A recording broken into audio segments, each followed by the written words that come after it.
Seth here. Today, I'll be reviewing Rimworld, because it hit 1.0 recently, and it's pretty fucking great. It's made by a few people. Did I play in during Montreal, 1.0? China, including this guy, who wants you to buy his book. Rimworld is a sci-fi colony simulation game, which includes, but is not limited to, forceful organ harvesting, cannibalism, catching carcinomas from breathing in toxic fallout, and cargo pods falling from the sky directly on your favorite animal. Rimworld's got it all. It's very similar in the vein of Dwarf Fortress. You generate a planet, you choose some appropriate colonists, which could either be useful members of society possessing skills that will improve your chances of survival, or mentally challenged apes who can't actually contribute anything meaningful to your colony besides being a walking, breathing, shitting sack of human meat. And then once you've chosen them, you crash land on a location of your choice. The location of your choice could be a reasonable one, like a forest with appropriate vegetation and close proximity to friendly colonies, or you could land in the middle of Malaria Town, or maybe you'd like to spice things up and crash in a sub-zero ice sheet or a scorching hot desert with no resources. Why would you ever possibly do that?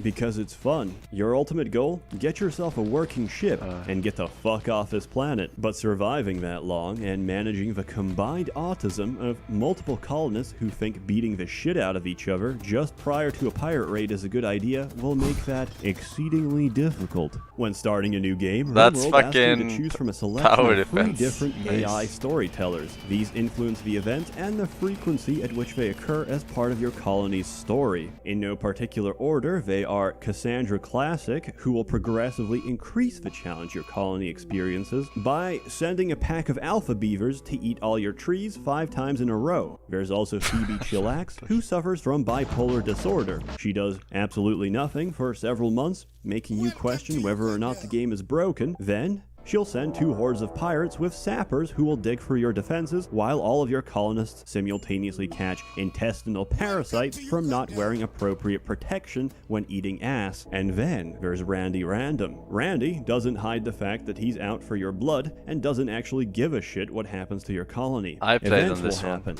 good or bad, but they'll happen consistently. Randy has previously sent raids, crashed mechanoid ships containing toxic waste, and started a volcanic winter, all in the span of a single afternoon, but he made up for it shortly after by instantly domesticating every squirrel on the map to join my colony and eat my potatoes. Objectively, Randy is the best storyteller. He follows no set patterns and keeps you guessing and adapting your strategy, whereas Phoebe lulls you into a false sense of security, and Cassandra can go fuck herself. The game is quite innovative in the sense that each colonist has their own background, traits, and personality. This sounds good in theory. If you've worked in a special needs school before and have experience of tard wrangling, you'll find yourself right at home. Colonists can have traits ranging anywhere from being kind, hardworking, and having exceptional immunity to being neurotic, depressive, and being a hideously deformed mouth breather. Their backgrounds often mesh together with their traits and create an exceptionally volatile, unstable human being. These are quite diverse and colorful, and consist of both a childhood and an adulthood that forms the core of their character. There's probably so many fucking backgrounds that I've never even seen them all. You can have research scientists, medieval slaves, Japanese pop idols, PUBG players, and vat-grown sex slaves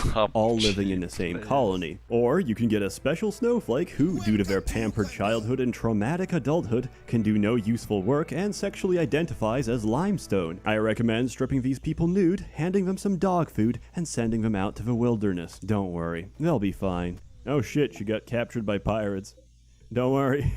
Help is on the way. Characters interact with each other and may even love and hate the shit out of each other. An efficient colony needs a variety of skills and people to survive, as every person shines in different tasks and develops them at different rates according to how much they enjoy it. A digger seasoned in mining will feel right at home chipping away iron and exposing my colony to insect infestations, while the sickly 15-year-old boy I bought from a slave trader may not be the optimal person for crafting leather jackets, owing to the fact that I've replaced both his legs and hands with wooden stumps. And you can do that. Every body part can be replaced with prosthetic and bionic parts, because people tend to lose them, whether through a stray bullet or getting pecked out by an ostrich. Accidents happen. Rimworld has a fully functional body part and organ system for every living creature in the game. Parts can get damaged, scarred, burned, infected, and chopped right off. And that's about the gist of it. The UI is like itself, you need to adapt the hard to part about the game. I feel like physical threats as you slowly it's not hard once you expand. learn it, In but between to get threats, into. You can even research new and additional technology, giving you access to equipment, resources, and structures that increase your self-sufficiency. You can also open up the world map and send caravans to trade with friendly colonies, take missions, and improve diplomatic relations.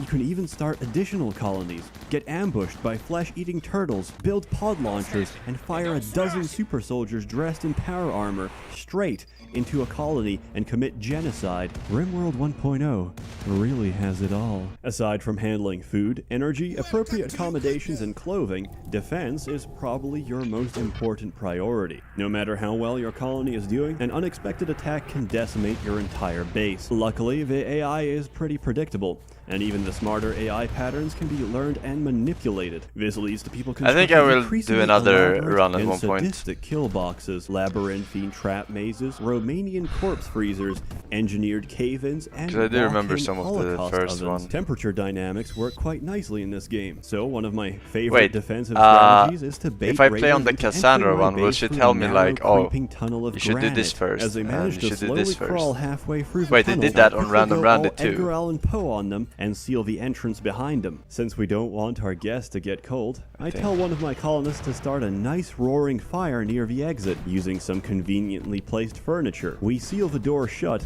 and that's when they make the realization.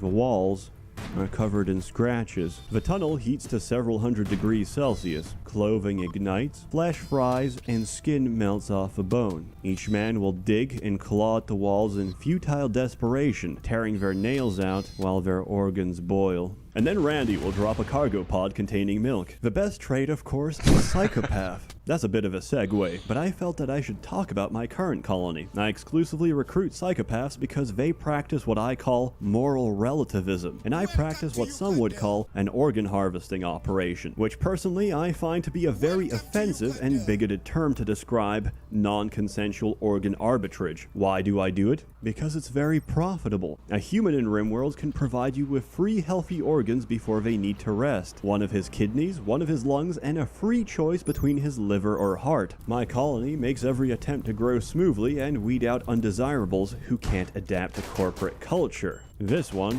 didn't dodge so well. At least he'll make a good sofa. It's amazing how quickly this game turns you into a monster. Surprisingly though, every faction loves me. Besides the raiders, even on the frontiers of civilization, you can't escape the unwashed horde of human rights activism. The soundtrack is pretty alright, but Tanan keeps asking me to buy it separately, together with his book. The graphics are pretty clean and simple, and have a certain charm to how minimalistic they are. It's very utilitarian in its appearance, but still very pleasant. To close off, Rimworld is very expansive with its content right now, and can easily consume hours and days of your life. It's very addictive, challenging, and frustrating. I simultaneously give my highest recommendation and a word of caution, since I genuinely believe my blood pressure and cortisol levels sharply rise when playing this game. It's fucking great.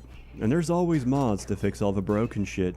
Go play it. Enjoy it. Get 2 psychic ships crashing in the middle of your base and never touch that retarded shit ever again.